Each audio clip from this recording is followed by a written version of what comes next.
Hello every one. So ഇന്ന് നമ്മൾ നോക്കാൻ പോകുന്നത് SGOU ശ്രീനാരായണ ഗുരു ഓപ്പൺ യൂണിവേഴ്സിറ്റിയുടെ BA English language and literature എന്നുള്ള പ്രോഗ്രാമിൻ്റെ English for business and professional communication എന്നുള്ള സബ്ജക്റ്റിലെ ബ്ലോക്ക് 2 ആയിട്ടുള്ള transactional or technical writing jobs and careers എന്നുള്ളതിലെ രണ്ടാമത്തെ ചാപ്റ്റർ ആയിട്ടുള്ള external business correspondences, sales letters, problem letters, goodwill messages and advertisements എന്നുള്ള ചാപ്റ്ററാണ്. So let's get started.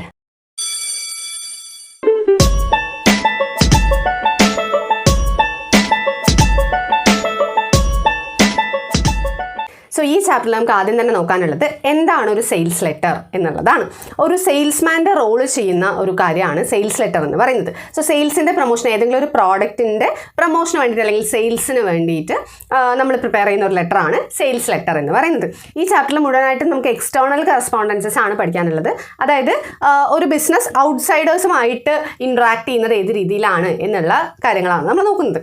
അതിലൊരെണ്ണമാണല്ലോ sales letter എന്ന് പറയുന്നത്. സോ ഒരു പ്രോഡക്റ്റിനെ പ്രൊമോട്ട് ചെയ്ത് അത് മറ്റൊരു പേഴ്സണെ കൊണ്ട് വാങ്ങിപ്പിക്കാൻ വേണ്ടി നമ്മൾ ചെയ്യുന്ന ഒരു കാര്യമാണ് സെയിൽസ് ലെറ്റർ എന്ന് പറയുന്നത്. സോ ഇത് ഏകദേശം അഡ്വർടൈസ്മെൻറ്റിന് പോലെ തന്നെ വരുന്ന ഒരു കാര്യമാണ്. ഈ ഒരു സെയിൽസ് ലെറ്റർ വായിക്കുന്ന റീഡറിനെ കൺസ്യൂമറായി കൺവേർട്ട് ചെയ്യുക എന്നുള്ളതാണ് ഇതിൻ്റെ മെയിൻ ആയിട്ടുള്ള ഉദ്ദേശം എന്ന് പറയുന്നത്. അതായത് ഇത് വായിക്കുന്ന ആൾ അത് വായിച്ചിട്ട് അയാൾക്ക് എന്ത് തോന്നണം, ഈ ഒരു പ്രോഡക്റ്റ് വാങ്ങണം എന്ന് തോന്നിയിട്ട് ആ പ്രോഡക്റ്റ് പർച്ചേസ് ചെയ്ത് ഈ ഒരു കമ്പനിയുടെ കൺസ്യൂമറായിട്ട് മാറണം എന്നുള്ളതാണ് സെയിൽസ് ലെറ്ററിൻ്റെ ഉദ്ദേശം എന്ന് പറയുന്നത്.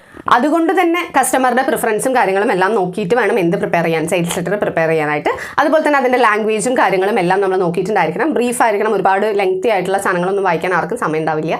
അതുപോലെ തന്നെ ക്ലിയർ ആയിട്ടുള്ള ലാംഗ്വേജിലായിരിക്കും നമ്മൾ റൈറ്റ് ചെയ്യേണ്ടത്. ജാർഗൻസ് ഒന്നും യൂസ് ചെയ്യാൻ പാടില്ല. അങ്ങനെയുള്ള കാര്യങ്ങളെല്ലാം ശ്രദ്ധിച്ച് ക്യാച്ചി ആയിട്ടുള്ള വേർഡ്സ് ഒക്കെ യൂസ് ചെയ്ത് അത് കണ്ട് വായിച്ചു കഴിഞ്ഞ് കഴിഞ്ഞാൽ നമുക്ക് എന്ത് തോന്നണം, ആ പ്രോഡക്റ്റ് വാങ്ങിക്കാൻ ആ വായിക്കുന്ന ആൾക്ക് തോന്നണം. ആ രീതിയിലാണ് സെയിൽസ് ലെറ്റർ പ്രിപ്പയർ ചെയ്യുക. അഡ്വർടൈസ്മെൻറ്റ് ചെയ്യുന്ന സമയത്ത് നമുക്ക് ഒരുപാട് ടൈം കൺസ്യൂമിംഗ് ആണ്, അതിനൊരുപാട് കോസ്റ്റ് വരും. അങ്ങനെയൊക്കെയുള്ള കാര്യങ്ങളൊക്കെ റീപ്ലേസ് ചെയ്യാൻ വേണ്ടിയിട്ടാണ് സെയിൽസ് ലെറ്റർ യൂസ് ചെയ്യാറുള്ളത്. എഫക്റ്റീവ് ആയിട്ടുള്ള ഒരു സെയിൽസ് ലെറ്റർ ആണെന്നുണ്ടെങ്കിൽ ഈ റീഡറിൻ്റെ അറ്റൻഷൻ ഗ്രാബ് ചെയ്യാനും ഒരു ക്യൂരിയോസിറ്റി ഉണ്ടാക്കാനും ഒക്കെ ഉതകുന്ന ലെറ്റേഴ്സ് ആയിരിക്കും സെയിൽസ് ലെറ്റേഴ്സ് എന്ന് പറയുന്നത്. അതായത് ഇത് കാണുമ്പോൾ നമുക്കൊരു ക്യൂരിയസ് ആയിട്ടുള്ള ഒരു കാര്യം വരണം, എന്താണ് ഈ പ്രോഡക്റ്റ്, നമുക്ക് വാങ്ങിച്ച് നോക്കിയാലോ എന്നുള്ള ഒരു കാര്യം തോന്നുന്ന രീതിയിൽ വേണം ആ ഒരു സെയിൽസ് ലെറ്റർ നമ്മൾ പ്രിപ്പയർ ചെയ്യാനായിട്ട്. സ്ട്രൈക്കിംഗ് ആയിട്ടുള്ള ഫ്രേസസ് നമുക്ക് ഇതിന് വേണ്ടിയിട്ട് യൂസ് ചെയ്യാം, അല്ലെങ്കിൽ ക്യാച്ചി ആയിട്ടുള്ള വേർഡ്സ് യൂസ് ചെയ്യാം, എന്തെങ്കിലും ക്വസ്റ്റ്യൻസ് യൂസ് ചെയ്യാം. നിങ്ങൾ അറിഞ്ഞോ എന്നൊക്കെ പറഞ്ഞിട്ട് ചോദിക്കുന്ന കാര്യങ്ങളൊക്കെ കണ്ടിട്ടില്ലേ. സോ ആ രീതിയിലുള്ള എന്തെങ്കിലും യൂസ് ചെയ്തിട്ട് നമുക്ക് സെയിൽസ് ലെറ്റർ ഡ്രാഫ്റ്റ് ചെയ്യാവുന്നതാണ്. കണ്ടന്റ് ഒരു ക്വിക്ക് ആക്ഷന് മോട്ടിവേറ്റ് ചെയ്യുന്നത്. ഈ ക്വിക്ക് ആക്ഷൻ എന്നുള്ളതുകൊണ്ട് ഉദ്ദേശിക്കുന്നത് ആ ഒരു വായിക്കുന്ന ആളിനെ ഈ പ്രോഡക്റ്റ് വാങ്ങാൻ പ്രേരിപ്പിക്കുക എന്നുള്ളത് തന്നെയാണ്. അതായത് അത് വായിച്ചു കഴിഞ്ഞാൽ അപ്പം തന്നെ ഫോൺ എടുത്ത് ആ സാധനം ഓർഡർ ചെയ്യാൻ അല്ലെങ്കിൽ അപ്പം തന്നെ പോയിട്ട് അത് പർച്ചേസ് ചെയ്യാനുള്ള ഒരു ടെൻഡൻസി ഉണ്ടാക്കാൻ സെയിൽസ് ലെറ്റേഴ്സിന് കഴിഞ്ഞിട്ടുണ്ടായിരിക്കണം. സോ സെയിൽസ് ലെറ്റർ പ്രിപ്പയർ ചെയ്യുമ്പോഴുള്ള ശ്രദ്ധിക്കേണ്ട കാര്യങ്ങൾ എന്ന് പറയുന്നത്, ആദ്യത്തെ കാര്യം ഒരു ക്യാച്ചി ഓപ്പണിംഗ് ഉണ്ടായിരിക്കണം എന്നുള്ളതാണ്. അതായത് നമ്മളൊരു ക്യാച്ചി ആയിട്ടുള്ള ഒരു ഫ്രേസോ അല്ലെങ്കിൽ ഒരു ടേംസോ അല്ലെങ്കിൽ ഒരു ക്വസ്റ്റ്യനോ എന്തെങ്കിലുമൊക്കെ വെച്ച് ക്യൂരിയോസിറ്റിയും അറ്റൻഷനും ഒക്കെ ഗ്രാബ് ചെയ്യാൻ പറ്റുന്ന തരത്തിൽ ഒരു ക്യാച്ചി ആയിട്ടുള്ള ഒരു ഓപ്പണിംഗ് നമ്മൾ അതിന് കൊടുത്തിട്ടുണ്ടായിരിക്കും. ദെൻ രണ്ടാമത്തെ പാർട്ടിലാണ് നമ്മൾ അതിൻ്റെ ബോഡി എന്നുള്ളത് പറയുക. അതായത് അതിൻ്റെ കണ്ടന്റ് എന്താണ്, നമ്മുടെ പ്രോഡക്റ്റ് എന്തൊക്കെ നമുക്ക് ഓഫേഴ്സ് അതിനുണ്ട്, എന്തൊക്കെ സ്പെഷ്യാലിറ്റീസ് ആണ് നമ്മുടെ പ്രോഡക്റ്റിനുള്ളത്, അങ്ങനെയുള്ള എക്സ്പ്ലനേഷൻ പാർട്ടാണ് ഈ ബോഡി എന്ന് പറയുന്നത്. അത് നല്ല ക്ലിയർ ആയിട്ട് പ്രോപ്പർ ലാംഗ്വേജിൽ ഇമ്പോർട്ടൻ്റ് ആയിട്ടുള്ള പോയിന്റുകളൊക്കെ ഹൈലൈറ്റ് ചെയ്തുകൊണ്ട് തന്നെ നമ്മൾ പറഞ്ഞിട്ടുണ്ടായിരിക്കും. ദെൻ തേർഡ് വൺ ആണ് കൺക്ലൂഷൻ എന്ന് പറയുന്നത്. അതായത് ഒരു ക്വിക്ക് ആക്ഷനിലേക്ക് ലീഡ് ചെയ്യാൻ ഉതകുന്ന തരത്തിലുള്ള കാര്യങ്ങളായിരിക്കണം അവിടെ കൊടുക്കേണ്ടതായിട്ടുള്ളത്. ഓക്കെ, സോ ഇത്രയും കാര്യങ്ങൾ ശ്രദ്ധിച്ചിട്ട് വേണം നമ്മൾ എന്ത് പ്രിപ്പയർ ചെയ്യാനായിട്ട്, സെയിൽസ് ലെറ്റർ പ്രിപ്പയർ ചെയ്യാനായിട്ട്. സോ നമുക്ക് സെയിൽസ് ലെറ്റേഴ്സിൽ 3 പാർട്ടാണുള്ളത്. നമ്മുടെ ഫസ്റ്റ് ഇൻട്രൊഡക്ഷൻ പാർട്ട്, ബോഡി അല്ലെങ്കിൽ കണ്ടന്റ് എന്ന് പറയുന്നത്, പിന്നെ കൺക്ലൂഷൻ. സോ ഇപ്പോൾ പറഞ്ഞതുപോലെ തന്നെ ഇൻട്രൊഡക്ഷൻ സ്റ്റാർട്ട് ചെയ്യുന്ന സമയത്ത് എന്തെങ്കിലും സ്ട്രൈക്കിംഗ് ക്വസ്റ്റ്യൻസോ എന്തെങ്കിലും ഫാക്റ്റുകളോ ജോക്കുകളോ അല്ലെങ്കിൽ അറ്റൻഷൻ ഗ്രാബ് ചെയ്യുന്ന തരത്തിൽ എന്തെങ്കിലും കാര്യം വെച്ചിട്ട് നമുക്ക് സ്റ്റാർട്ട് ചെയ്യാവുന്നതാണ്. ബോഡി അല്ലെങ്കിൽ കണ്ടന്റ് എന്ന് പറയുന്നത് അതിൻ്റെ എക്സ്പ്ലനേഷൻ ആണ്. എന്തെങ്കിലും ഗ്യാരണ്ടി, വാറണ്ടി, ഓഫേഴ്സ് അങ്ങനെ എന്തെങ്കിലും കൊടുക്കുന്നുണ്ടെന്നുണ്ടെങ്കിൽ അത് ഹൈലൈറ്റ് ചെയ്യുക. അതേപോലെ തന്നെ നമ്മുടെ പ്രോഡക്റ്റിൻ്റെ പ്രത്യേകതകൾ എന്തൊക്കെയാണ്, സ്പെഷ്യാലിറ്റീസ് എന്തൊക്കെയാണെന്നുള്ളത് ഹൈലൈറ്റ് ചെയ്യുക. അങ്ങനെ അതിൻ്റെ എക്സ്പ്ലനേഷൻ ആണ് ബോഡി പാർട്ടിൽ വരുന്നത്. ദെൻ ക്ലോസ് ചെയ്യുന്നത് അല്ലെങ്കിൽ കൺക്ലൂഷൻ പാർട്ട് എന്ന് പറയുന്നത് ഒരു ആക്ഷനിലേക്ക് കോൾ ചെയ്തുകൊണ്ടുള്ള ഒരു കൺക്ലൂഷൻ ആയിരിക്കണം വരുന്നത്. സോ ഇങ്ങനെയാണ് നമ്മൾ എന്ത് ഡ്രാഫ്റ്റ് ചെയ്യുന്നത്, sales letter draft. Then second one ആണ്, സെക്കൻഡ് എക്സ്റ്റേണൽ കറസ്പോണ്ടൻസ് ആണ് പ്രോബ്ലം ലെറ്റർ എന്ന് പറയുന്നത്. ഏതെങ്കിലും ഒരു പേഴ്സണോ ഒരു ഗ്രൂപ്പോ ഒരു ഓർഗനൈസേഷനോ ചെയ്തിട്ടുള്ള ഒരു പ്രോബ്ലത്തിലേക്ക് ശ്രദ്ധ ക്ഷണിച്ചുകൊണ്ട് നമ്മൾ എഴുതുന്ന ലെറ്റേഴ്സ് ആണ് പ്രോബ്ലം ലെറ്റേഴ്സ് എന്ന് പറയുന്നത്. സോ ഏതെങ്കിലും ഒരു പ്രോഡക്റ്റിനെയോ സർവീസിനെയോ കുറിച്ചുള്ള ഡിലേസ്, ഡെഫിഷ്യൻസീസ്, അതിൻ്റെ ഡിഫക്റ്റുകളൊക്കെ ചൂണ്ടിക്കാണിച്ചുകൊണ്ടുള്ള ലെറ്റേഴ്സ് ആണ് പ്രോബ്ലം ലെറ്റേഴ്സ് അല്ലെങ്കിൽ കംപ്ലൈൻറ്റ് ലെറ്റേഴ്സ് എന്ന് പറയുന്നത്. സോ ഈ പ്രോബ്ലം ലെറ്റേഴ്സ് ഡ്രാഫ്റ്റ് ചെയ്യുന്ന സമയത്ത് വെരി തോട്ട്ഫുൾ ആയിട്ട് നമ്മൾ ഭയങ്കര കോഷ്യസ് ആയിട്ട് വേണം നമ്മൾ ഈ പ്രോബ്ലം ലെറ്റേഴ്സ് ഡ്രാഫ്റ്റ് ചെയ്യാനായിട്ട്. അതുപോലെ തന്നെ നമ്മളതിൽ ഉപയോഗിക്കുന്ന ലാംഗ്വേജ് എന്ന് പറയുന്നത് നമ്മൾ ശ്രദ്ധിച്ച് ഉപയോഗിക്കേണ്ടതാണ്. ഒരിക്കലും ഭയങ്കര അറഗൻ്റ് ആയിട്ടുള്ള കാര്യത്തിൽ നിങ്ങൾ എന്താണ് ഇങ്ങനത്തെ പ്രോഡക്റ്റൊക്കെ അയച്ചിരിക്കുന്നത് അങ്ങനെയൊന്നും നമ്മൾ പ്രോബ്ലം ലെറ്റേഴ്സിൽ പറയാനായിട്ട് പാടില്ല. ഭയങ്കര പൊളൈറ്റ് ആയിട്ട് എന്നാൽ നമ്മളുടെ പ്രോബ്ലം സ്റ്റേറ്റ് ചെയ്യുന്ന രീതിയിൽ വേണം നമ്മൾ പ്രോബ്ലം ലെറ്റേഴ്സ് ഡ്രാഫ്റ്റ് ചെയ്യാനായിട്ട്. ഈ പ്രോബ്ലം ലെറ്റർ കിട്ടിക്കഴിഞ്ഞാൽ ആ രണ്ട് പേഴ്സൺസും തമ്മിലുള്ള നമ്മുടെ ബിസിനസ് റിലേഷന് യാതൊരുവിധ പ്രശ്നങ്ങളും ഉണ്ടാവാൻ പാടില്ല. ആ ഒരു കോഡിയൽ റിലേഷൻഷിപ്പ് കണ്ടിന്യൂ ചെയ്തുകൊണ്ട് പോകുന്ന തരത്തിൽ തന്നെ വേണം നമ്മൾ ആ ഒരു പ്രോബ്ലം ലെറ്റർ ഡ്രാഫ്റ്റ് ചെയ്യാനായിട്ട്. നിങ്ങളുടെ ഭാഗത്ത് നിന്ന് വന്നിട്ടുള്ള പ്രോഡക്റ്റിന് ഇങ്ങനെ ഒരു പ്രോബ്ലം ഉണ്ട്, അല്ലെങ്കിൽ ഇങ്ങനെ സർവീസസിന് ഇങ്ങനെ ഒരു ഡിഫക്റ്റ് ഉണ്ടായിരുന്നു, ഇങ്ങനെ ഒരു പ്രോബ്ലം വന്നിട്ടുണ്ട് എന്നുള്ളത് നമ്മൾ അവരെ ഇൻഫോം ചെയ്യുന്നു എന്നുള്ള രീതിയിൽ വേണം, പൊളൈറ്റ് ആയിട്ട് നമ്മളുടെ പ്രോബ്ലംസ് പറയുന്നു എന്നുള്ള രീതിക്ക് വേണം നമ്മൾ പ്രോബ്ലം ലെറ്റർ ഡ്രാഫ്റ്റ് ചെയ്യാനായിട്ട്. അതുപോലെ തന്നെ അതിൽ യൂസ് ചെയ്യുന്ന ലാംഗ്വേജ് എന്ന് പറയുന്നത് ക്ലിയർ ആയിരിക്കണം, കൺസൈസ് ആയിട്ട് ബ്രീഫായിട്ട് വേണം നമ്മൾ ചെയ്യാനായിട്ട്. ഒരുപാട് അറഗൻ്റ് ആയിട്ടുള്ള വേർഡ്സും കാര്യങ്ങളൊന്നും നമ്മൾ യൂസ് ചെയ്യാനായിട്ട് പാടില്ല. സോ പ്രോബ്ലം ലെറ്റർ ഡ്രാഫ്റ്റ് ചെയ്യുന്ന സമയത്ത് നമുക്കുണ്ടായിരുന്ന ഇൻകൺവീനിയൻസ് എന്തൊക്കെയാണ്, എന്തെങ്കിലും ലോസുകൾ വന്നിട്ടുണ്ട് എന്നുണ്ടെങ്കിൽ അത് അങ്ങനെയുള്ള കാര്യങ്ങളെല്ലാം മെൻഷൻ ചെയ്തുകൊണ്ട് വളരെ പൊളൈറ്റ് ആയിട്ട് വേണം ഡ്രാഫ്റ്റ് ചെയ്യാനായി. അൺപ്ലസൻ്റ് ആയിട്ടുള്ള അറഗൻ്റ് ആയിട്ടുള്ള ലാംഗ്വേജുകളൊന്നും ഉപയോഗിക്കാതെ പാസീവ് വോയിസിൽ നമുക്ക് എന്ത് ഡ്രാഫ്റ്റ് ചെയ്യാം, പ്രോബ്ലം ലെറ്റേഴ്സ് ഡ്രാഫ്റ്റ് ചെയ്യാം. അതുപോലെ തന്നെ എന്തെങ്കിലും സജഷൻസ് നമുക്കുണ്ട്, ഇത് എങ്ങനെ സോൾവ് ചെയ്യാം എന്നുള്ളതിൻ്റെ എന്തെങ്കിലും സജഷൻസ് നമുക്കുണ്ടെന്നുണ്ടെങ്കിൽ അത് നമുക്ക് മെൻഷൻ ചെയ്യാം. ഇത് കൺക്ലൂഡ് ചെയ്യേണ്ടത് ഇതിൻ്റെ ഒരു ആക്ഷൻ നമ്മൾ പ്രതീക്ഷിക്കുന്നു എന്നുള്ള രീതിയിൽ വേണം നമ്മൾ എന്ത് ചെയ്യാനായിട്ട്, പ്രോബ്ലം ലെറ്റേഴ്സ് കൺക്ലൂഡ് ചെയ്യാനായി. ഈ ഗവൺമെൻറ്റിനൊക്കെ നമ്മൾ കൊടുക്കുന്ന ഗ്രീവൻസ് ലെറ്റേഴ്സില്ലേ, പരാതികൾ, അതൊക്കെ നമുക്ക് എന്തിൻ്റെ അണ്ടറിൽ പറയാം, ഈ പ്രോബ്ലം ലെറ്റേഴ്സിൻ്റെ അണ്ടറിൽ പറയാം. സോ ഒരു ബിസിനസ് സ്ഥാപനത്തെ സംബന്ധിച്ചിടത്തോളം രണ്ട് തരത്തിലാണ് പ്രോബ്ലം ലെറ്റേഴ്സ് ഉണ്ടാവാൻ സാധ്യതയുള്ളത്. ഇപ്പോൾ ബിസിനസ് സ്ഥാപനം ഏതെങ്കിലും സപ്ലയറുടെ കയ്യിൽ നിന്നും റോ മെറ്റീരിയൽസ് ഒക്കെ പർച്ചേസ് ചെയ്തിട്ടുണ്ട് എന്നുണ്ടെങ്കിൽ അതിലെന്തെങ്കിലും ഡിഫക്റ്റ് ഉണ്ടെന്നുണ്ടെങ്കിൽ നമുക്ക് കംപ്ലയിൻ്റ് ഉണ്ട് എന്നുള്ള തരത്തിൽ നമുക്ക് എന്ത് ഡ്രാഫ്റ്റ് ചെയ്ത് കൊടുക്കാം, ബിസിനസ് സ്ഥാപനം എന്ത് ഡ്രാഫ്റ്റ് ചെയ്ത് കൊടുക്കാം, പ്രോബ്ലം ലെറ്റേഴ്സ് ഡ്രാഫ്റ്റ് ചെയ്ത് കൊടുക്കാം. ഇല്ലാന്നുണ്ടെങ്കിൽ രണ്ടാമത്തെ രീതി വരുന്നത് എങ്ങനെയാണെന്ന് പറഞ്ഞാൽ, ഈ ഒരു സ്ഥാപനത്തിൽ നിന്നും പ്രോഡക്റ്റുകൾ കസ്റ്റമേഴ്സ് പർച്ചേസ് ചെയ്തിട്ടുണ്ട്, ആ പ്രോഡക്റ്റിൽ എന്തെങ്കിലും ഡിഫക്റ്റുകൾ ഉണ്ട് എന്ന് പറഞ്ഞിട്ട് കസ്റ്റമറുടെ ഭാഗത്തു നിന്നും ഇവർക്ക് എന്ത് കിട്ടാം, പ്രോബ്ലം ലെറ്റേഴ്സ് കിട്ടാം. സോ ഈ രണ്ട് രീതിയിലാണ് ഒരു ബിസിനസ് സ്ഥാപനത്തെ സംബന്ധിച്ചിടത്തോളം പ്രോബ്ലം ലെറ്റേഴ്സ് വരാറുള്ളത്. സോ ഈ പ്രോബ്ലം ലെറ്റേഴ്സ് ഡ്രാഫ്റ്റ് ചെയ്യുന്ന സമയത്ത് നമ്മൾ ശ്രദ്ധിക്കേണ്ട കാര്യങ്ങൾ എന്തൊക്കെയാണെന്ന് പറഞ്ഞാൽ, പ്രോംപ്റ്റ് ആയിട്ട് നമ്മൾ റൈറ്റ് ചെയ്യുക. നമ്മൾ എന്തെങ്കിലും കോമ്പൻസേഷൻ ഇതിൽ നിന്നും പ്രതീക്ഷിക്കുന്നുണ്ട് എന്നുണ്ടെങ്കിൽ അത് മെൻഷൻ ചെയ്യാത്തത് എന്താണ് നമുക്ക് ഇതിൻ്റെ സൊല്യൂഷനായിട്ട് ചെയ്യാൻ പറ്റുന്നത് എന്നുള്ളത് നമ്മുടെ മൈൻഡിലുണ്ട് എന്നുള്ളത് നമ്മൾ പ്രോപ്പറായിട്ട് കമ്മ്യൂണിക്കേറ്റ് ചെയ്യുക. മൂന്നാമത്തെ കാര്യം ശ്രദ്ധിക്കേണ്ടത് എന്ന് പറഞ്ഞാൽ, നമ്മളുടെ ഈ കംപ്ലയിൻറ്റ് നമ്മൾ ആ ലെറ്റർ അയക്കുന്ന പേഴ്സൺ ഉണ്ടല്ലോ, ആ ഒരു പേഴ്സൺ ഇതിനെ കൺസിഡർ ചെയ്യും എന്നുള്ള വിശ്വാസം നമുക്കുണ്ട് എന്ന് തോന്നിപ്പിക്കുന്ന രീതിയിൽ വേണം നമ്മളിതിനെ കൺക്ലൂഡ് ചെയ്യാനായിട്ട്. കൈൻഡ്ലി ഡൂ ദ നീഡ്ഫുൾ എന്നൊക്കെ പറഞ്ഞിട്ട് നമ്മൾ കൺക്ലൂഡ് ചെയ്യില്ലേ, ആ രീതിയിൽ വേണം പ്രോബ്ലം ലെറ്റേഴ്സ് കൺക്ലൂഡ് ചെയ്യാനായിട്ട്.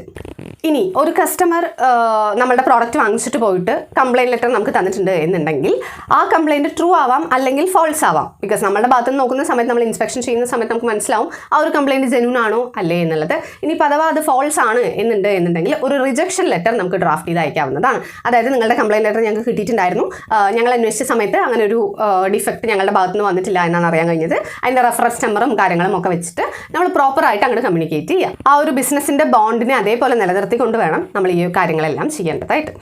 ദെൻ മൂന്നാമത്തെ എക്സ്റ്റേണൽ കറസ്പോണ്ടൻസ് ആണ് ഗുഡ് വിൽ മെസ്സേജസ് എന്ന് പറയുന്നത്. മെസ്സേജസ് ഓഫ് അപ്രീസിയേഷൻ ആൻഡ് കൈൻഡ്നെസ്സിനെയാണ് നമ്മൾ എന്ത് പറയുക, ഗുഡ് വിൽ മെസ്സേജസ് എന്ന് പറയാം.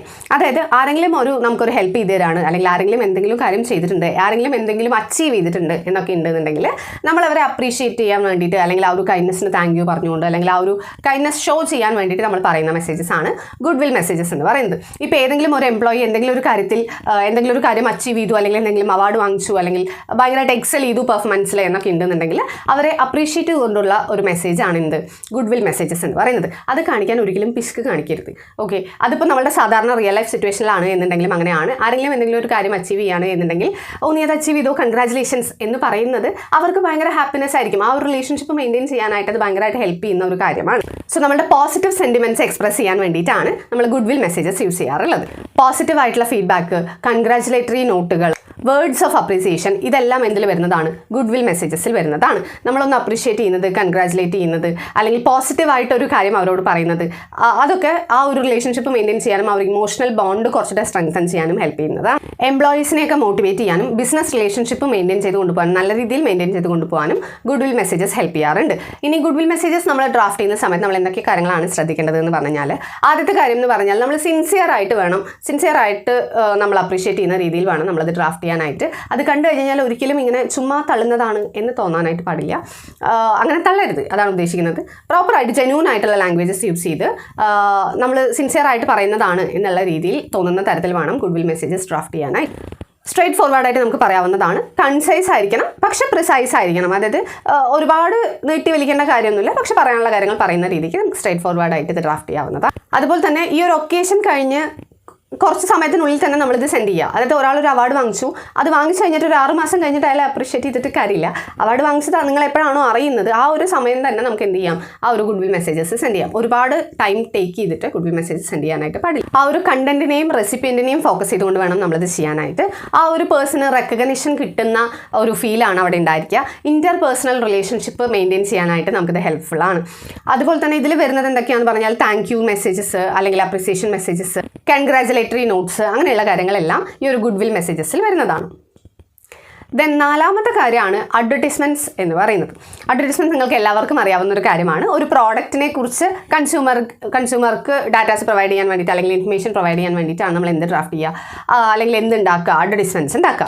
സോ പബ്ലിക്കിന് ആ ഒരു പ്രോഡക്റ്റിനെ കുറിച്ചുള്ള ഒരു അനൗൺസ്മെൻറ്റ് ആയിട്ടാണ് എന്ത് വരുന്നത്, അഡ്വർടൈസ്മെൻറ്റ്സ് വരുന്നത്. സോ മാർക്കറ്റിൽ ആ ഒരു പ്രോഡക്റ്റിനെ പ്രൊമോട്ട് ചെയ്യാനും അല്ലെങ്കിൽ ഇൻട്രൊഡ്യൂസ് ചെയ്യാനും പബ്ലിക്കിന് ഇതിനെക്കുറിച്ചുള്ള ഒരു ധാരണ ഉണ്ടാക്കാനും നമ്മുടെ സെയിൽസ് പ്രൊമോട്ട് ചെയ്യാനും വേണ്ടിയിട്ടാണ് അഡ്വർടൈസ്മെൻറ്റ്സ് പൊതുവെ ഒരു ബിസിനസ് സ്ഥാപനം ചെയ്യാറുള്ളത്. സോ അഡ്വർടൈസ്മെൻറ്റ്സ് നമുക്ക് ന്യൂസ് പേപ്പറിൽ കൊടുക്കാം, മാഗസീൻസിൽ കൊടുക്കാം, അതർ പ്രിന്റഡ് മീഡിയാസ് ആയിട്ട് കൊടുക്കാം, അല്ലെങ്കിൽ ഇലക്ട്രോണിക് മീഡിയാസ് ആയിട്ട് കൊടുക്കാം, സോഷ്യൽ മീഡിയാസിൽ കൊടുക്കാം. സോ അങ്ങനെ പല രീതിയിൽ നമുക്ക് അഡ്വർടൈസ്മെന്റ്സ് കൊടുക്കാവുന്നത്. സോ ഇത് നമ്മൾ ഡിജിറ്റലായിട്ടും അല്ലെങ്കിൽ ആ രീതിയിലൊക്കെ കൊടുക്കുകയാണെന്നുണ്ടെങ്കിൽ ഇതിനൊരു ലോങ് ടൈം എഫക്റ്റ് ആയിരിക്കും ഉണ്ടായിരിക്കുക. നമ്മളിപ്പോൾ ഒരു ബിൽ ബോർഡ് വെക്കുകയാണ് അല്ലെങ്കിൽ ഒരു നോട്ടീസ് വെക്കുകയാണ് എന്നൊക്കെ ഉണ്ടെന്നുണ്ടെങ്കിൽ കുറച്ചുകൂടെ ലോങ് ലാസ്റ്റിംഗ് ആയിട്ടുള്ള എഫക്റ്റ് ആയിരിക്കും അഡ്വർടൈസ്മെന്റ്സ് ഉണ്ടായിരിക്കും. ടി വിയിലൊക്കെ കൊടുക്കുകയാണ് എന്നുണ്ടെങ്കിൽ ആ ഒരു അഡ്വർടൈസ്മെന്റ് ഒരു ദിവസത്തേക്ക് വേണ്ടിയിട്ടാണ് നമ്മൾ അഡ്വർടൈസ്മെന്റ് കൊടുക്കുക, അല്ലല്ലോ. ടി വിയിലൊക്കെ വരുന്ന അഡ്വർടൈസ്മെന്റ് ആണെന്നുണ്ടെങ്കിൽ കുറേ ടൈം പീരീഡിലേക്ക് അതേ അഡ്വർടൈസ്മെന്റ് വരുന്നുണ്ടായിരിക്കില്ലേ.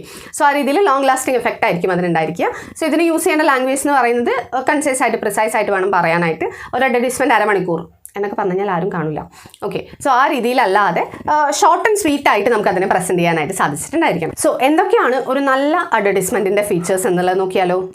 ആദ്യത്തെ കാര്യം എന്ന് പറയുന്നത് റീഡേഴ്സിൻ്റെയോ അല്ലെങ്കിൽ അത് കാണുന്ന ആൾക്കാരുടെയോ അറ്റൻഷൻ ഗ്രാബ് ചെയ്യാനുള്ള ഒരു പവർ ആ ഒരു അഡ്വർടൈസ്മെന്റിന് ഉണ്ടായിരിക്കണം. അതായത് കാണുമ്പോൾ തന്നെ ഭയങ്കര ക്യാച്ചി ആയിരിക്കണം, അട്രാക്റ്റീവ് ആയിരിക്കണം. നമുക്കത് കണ്ടു കഴിഞ്ഞാൽ അതെന്താണ് എന്ന് പറഞ്ഞ അഡ്വർടൈസ്മെന്റ് ഇരുന്ന് കാണാനുള്ള ഒരു ടെൻഡൻസി കൊണ്ടുവന്നിട്ടുണ്ടായിരിക്കണം. അതിനിപ്പോൾ നമുക്ക് പാട്ടുകൾ യൂസ് ചെയ്യാം. നിങ്ങൾ പരസ്യങ്ങളൊക്കെ കാണുന്നതല്ലേ, നിങ്ങൾക്ക് കാണുമ്പോൾ അറിയാലോ. എന്തെങ്കിലും പാട്ടുകളോ ഒക്കെയാണ് നമ്മൾ യൂസ് ചെയ്യുന്നതെന്നുണ്ടെങ്കിൽ കുറച്ചുകൂടെ അട്രാക്റ്റീവായിട്ട് നമുക്ക് കുറേയൊക്കെ പരസ്യത്തിൻ്റെ പാട്ടുകളൊക്കെ നമ്മളിങ്ങനെ ഇപ്പോഴും പാടിക്കൊണ്ട് നടക്കാറുണ്ടല്ലോ.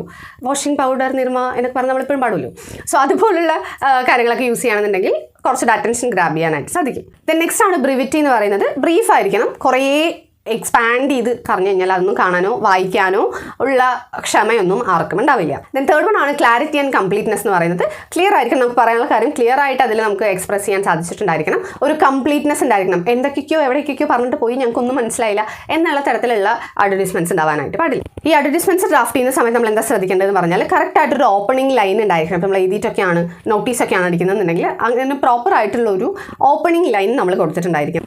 കണ്ടന്റ് നമ്മൾ കൊടുക്കുന്നത് ഓപ്പണിംഗ് സെന്റൻസുമായിട്ട് ബന്ധമുള്ള കാര്യമായിരിക്കണം. എന്തെങ്കിലും ഒരു ഓപ്പണിംഗ് സെന്റൻസ് കൊടുത്തു അതുമായിട്ട് ഒരു ബന്ധമില്ലാത്ത കണ്ടന്റ് കൊടുത്തു എന്നുള്ള രീതിയിലാവരുത്.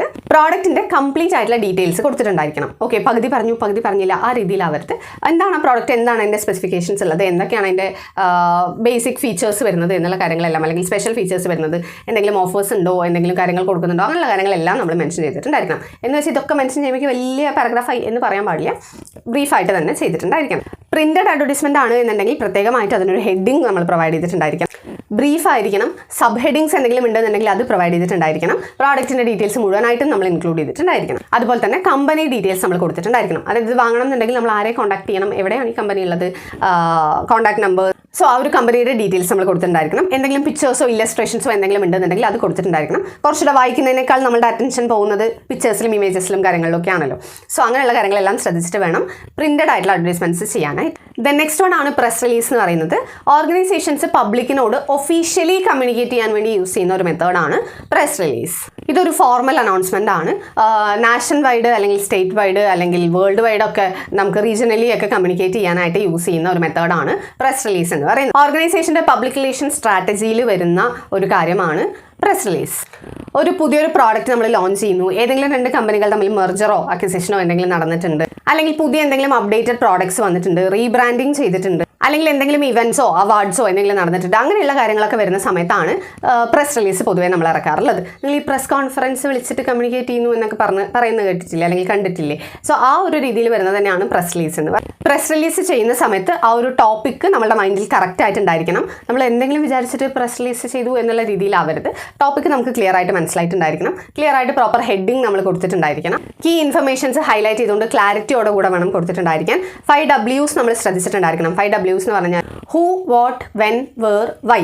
അതുപോലെ തന്നെ 1H ഹൗ എന്നുള്ള കാര്യങ്ങളെല്ലാം നമ്മളിതിൽ മെൻഷൻ ചെയ്തിട്ടുണ്ടായിരിക്കണം.